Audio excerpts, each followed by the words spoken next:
This summer could turn the NBA upside down. Reporters close to the league are already saying it might be one of the busiest off seasons we've seen in years. Teams aren't wasting time anymore. Everyone wants to win now. The gap between a playoff team and a lottery team is razor thin, and that's pushing front offices to make big moves. Whether it's through trades, free agency, or lineup changes, nobody wants to fall behind. The pressure is real, and that's why so many teams are preparing to shake things up fast. People close to the league, like Shams Charania, are hinting that we could see a level of activity we've never seen before. And that's not just talk. With so much competition and so many teams thinking they're close to a title, it makes sense. This isn't about small changes. This is about going all in. And when that happens, big names usually start to pop up in trade talks. So who's first in line to get moved? Let's take a look at the stars who might be packing their bags. There's already buzz around some of the biggest names in the league. Giannis Antetokounmpo is at the top of that list, and teams are quietly watching to see what happens next.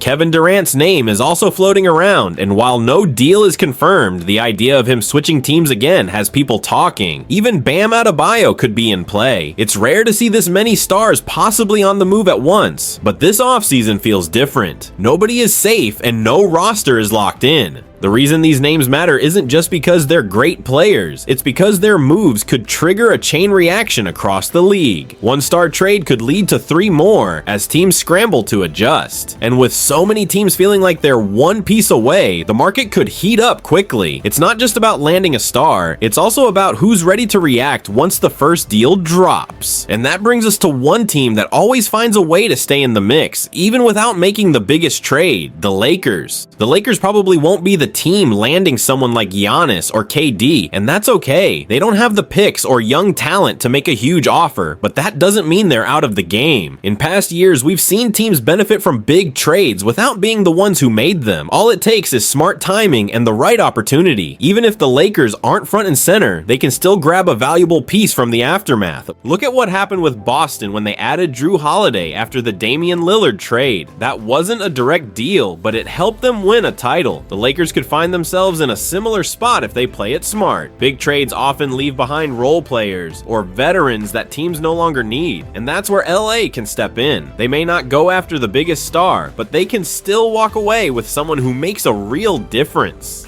Let's talk about how those leftover pieces can shape a contender. Whenever a big name player gets traded, it's not just 1 or 2 guys switching teams. There's usually a ripple effect. Teams often include extra players in those deals to match contracts or balance out rosters. Those extra players might not be headliners, but they're still good enough to help a contending team.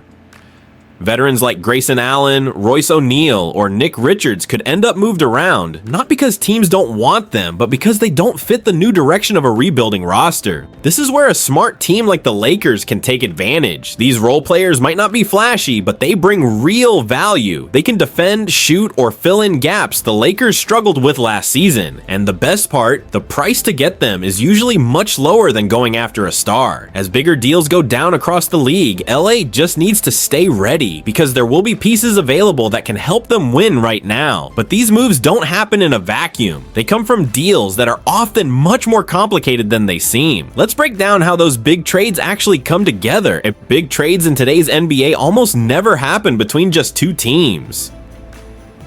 When stars like Giannis or Durant are involved, it usually takes 3, 4, or even more teams to make the money and assets work under the league's salary cap rules. The new CBA has made things even tighter, especially with the tax apron restrictions. That's why teams are getting more creative, adding extra teams to balance contracts, move picks, or clear space. The more teams involved, the more players get shuffled around, and when that happens, not every player ends up where they're truly wanted. That's when teams like the Lakers can step in and make a smart move. They don't need to force a blockbuster. Just watch how the pieces fall and move quickly when a solid player is suddenly available. That's the game within the game, and it's something we've seen other teams master. Let's take a closer look at how that strategy has worked in the past. There's proof this strategy works. You don't always need the superstar to come out ahead.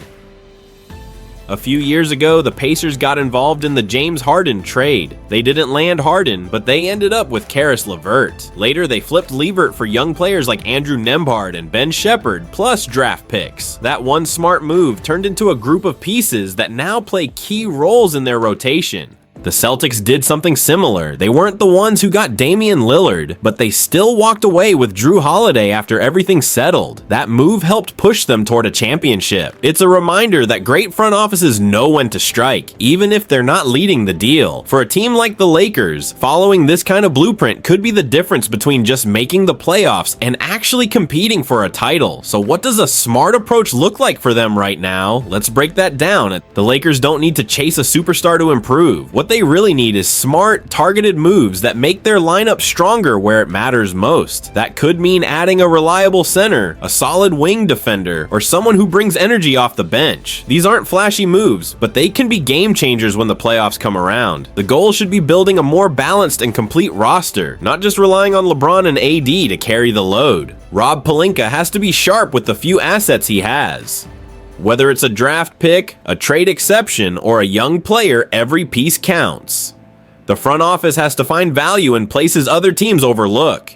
And with so many trades expected across the league, the opportunities will be there. The question is, will the Lakers move early or wait for the right moment? Either way, the door is open. They just need to step through it, and with everything pointing to a wild offseason, timing will matter more than ever. Let's wrap this up by looking at what could happen next. With so many teams expected to make moves, the Lakers are in a spot where they can't afford to sit back. Whether they kick off a trade, join one midway, or react after the dust settles, how they handle this offseason could shape their future. They don't need to land the biggest name. They just need to make the smartest move. That could be the difference between another average season and a real playoff run. The front office has to read the market right and act with purpose. Now, the big question is, what path will they take? Will they try to strike early and make a statement? Or will they wait, watch other teams make their plays, and grab the best leftovers? Either way, fans won't have to wait long. This offseason is about to move fast, and the Lakers will have to move with it. What do you think they should do? Go big, stay patient, or play it safe? Drop your take in the comments.